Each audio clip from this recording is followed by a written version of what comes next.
Buenas tardes, mi nombre es Simón García y les haré una presentación acerca de los buffers.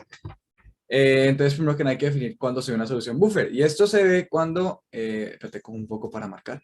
Ok, una solución buffer se da cuando se une agua con un ácido débil y la base conjugada de ese ácido débil.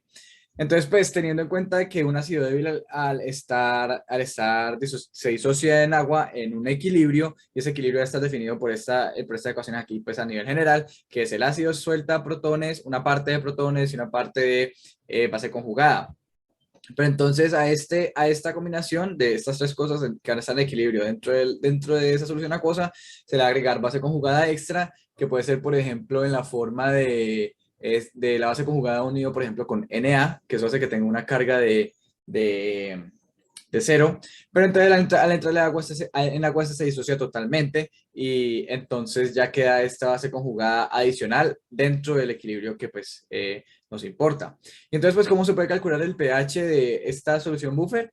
Entonces eso se puede usar la ecuación de Henderson-Hasselbalch, Hasselbalch que se deriva de la siguiente forma.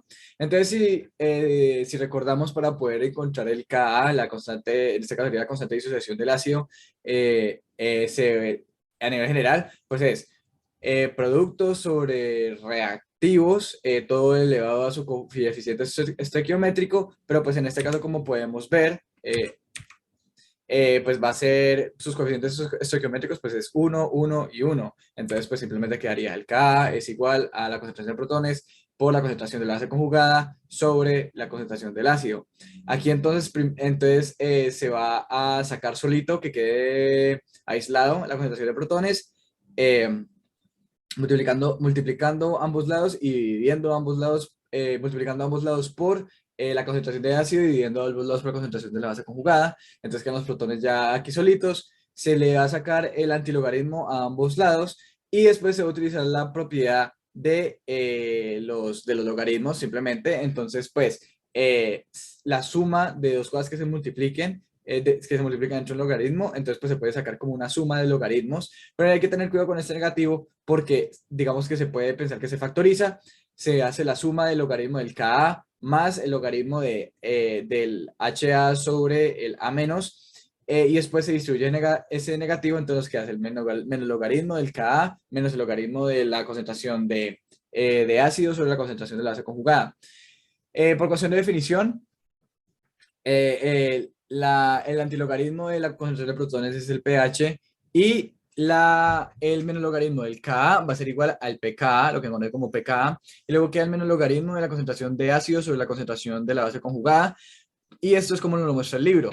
Pero de una forma más general, como se ve o pues se encuentra en más partes, es la ecuación Henderson-Hasselbalch, es utilizando otra propiedad de los logaritmos, que es este negativo de aquí, se va a extraer y va a llegar aquí a hacer un exponente como se ve en esta parte, y este exponente de menos uno se va a distribuir al ácido y la concentración de la base conjugada, y entonces simplemente se voltean los valores, y nos va a quedar que el pH va a ser igual al pK más el logaritmo de la concentración de la base conjugada sobre la concentración del ácido.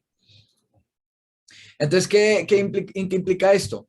Entonces, como pueden notar, si la concentración del ácido es igual a la concentración de la base conjugada, entonces esto que está aquí va a volverse 1. La división de dos coiguales pues va a ser 1 y el logaritmo de 1 es igual a 0. Entonces el pH va a ser igual al pKa. En otras situaciones diferentes, ya el pH va a empezar a variar dependiendo de cuánta cantidad de la base conjugada se le agregue. Entonces, hay dos situaciones. Una es que la cantidad de base conjugada sea mayor que la concentración del ácido. Entonces, pues, este número aquí adentro va a ser mayor a 1 y el logaritmo de un número mayor a 1 va a ser un número positivo. Entonces, va a ser que el pH suba comparado al del pKa, o sea, se vuelve más básico. Pero en el lado opuesto, si la concentración de la base conjugada es menor a la concentración del ácido, entonces esta división va a ser menor a 1 y el logaritmo de un número entre 0 y 1 va a ser un número negativo, entonces va a ser que el pH sea menor que el pKa, o sea, lo va a hacer más ácido. Entonces, teniendo eso en cuenta, ya se puede solucionar un ejemplo para entender pues, qué es lo que hace un buffer, qué es la importancia de ellos. Entonces, dice que se estima el efecto que tienen 0.020 moles de hidronios de un ácido fuerte en el pH de un decímetro cúbico de 0.15 molar de ácido acético y después en una solución buffer. Para solucionar esto en la situación de un ácido acético, pues entonces, pues primero que nada se va a tener en cuenta el equilibrio de la disociación del ácido acético. Entonces, pues se tiene que el CH3COH se disocia en su base conjugada, que es CH3COO menos, más los protones que suelta. Entonces, punto inicial, se tiene esos 0.15 molares. Al inicio, pues no va a haber nada disociado, pero sí se le van a agregar 0.020 molares molar de esos protones extra.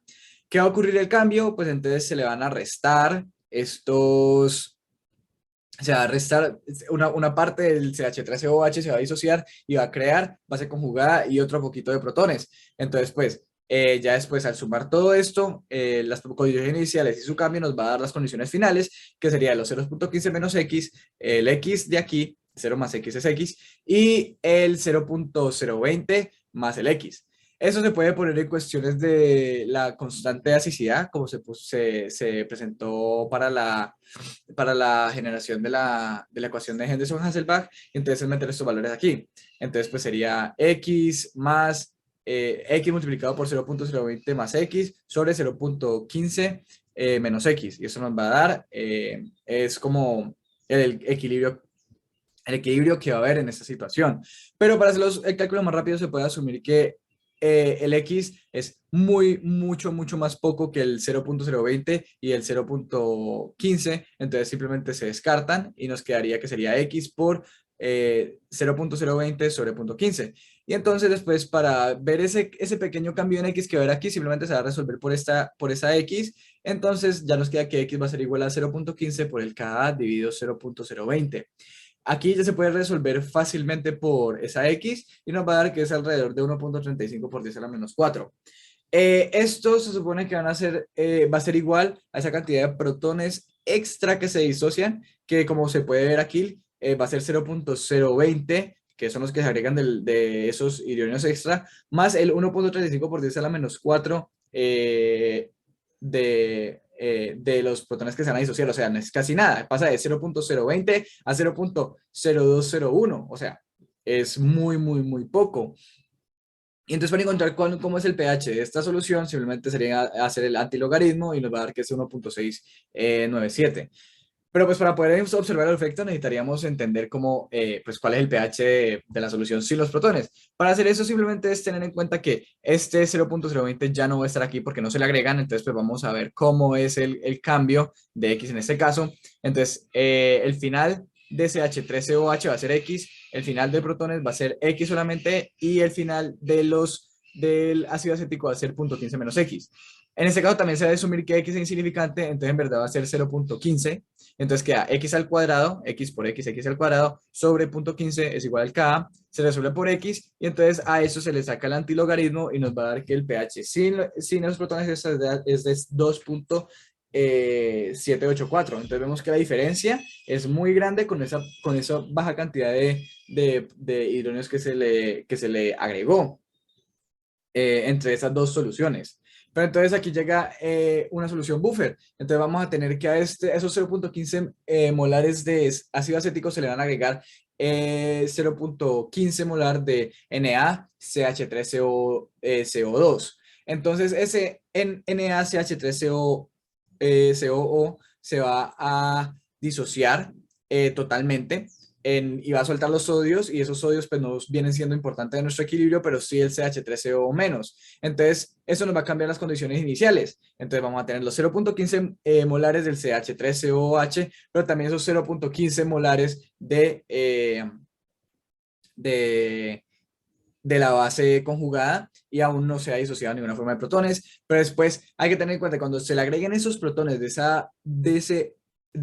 ese ácido fuerte, pues esto lo que van a hacer es reaccionar con la base conjugada para generar el ácido. Entonces, ¿cómo va a ser el cambio? Pues se agregan esos .20, se van a restar menos .020 perdón, se agregan esos 0.020 de protones que reaccionan con 0.020 de la concentración de la base conjugada y va a generar, se le suma 0.020 adicionales al ácido que ya había. Entonces simplemente es ya encontrar el cambio total, se resta, se hacen sus sumas pues consecuentes y nos queda que sería 0.15 menos 0.020, que sería 0.17, los 0.15 de la base conjugada, perdón, esto es una suma, ¿no? 0.15 más 0.020, aquí hay un error, sería igual a 0.17. Aquí es una resta, porque eso es lo que se consumió en esa reacción. Entonces 0.15 menos 0.020, y aquí nos da el 0.13, y la cantidad de protones que está al final, que sería 0 más 0.020 sería 0.020. Pero entonces, para calcular el pH en esta situación, simplemente usamos la ecuación que derivamos al inicio, y sería que el pH es igual al pKa más el logaritmo de la concentración de la base conjugada sobre la concentración del ácido. Metemos los valores que tenemos aquí y nos va a dar que el pH es de alrededor de 4.628. Pero entonces, después simplemente la pregunta es cómo se puede comprar el efecto. Entonces sería ver cómo sería el pH sin esos protones adicionales. Y si sin esos protones adicionales, entonces veremos que va a quedar como va a quedar, como sabemos, el ácido acético pues es un ácido débil, se va a disociar muy poco, entonces sería muy similar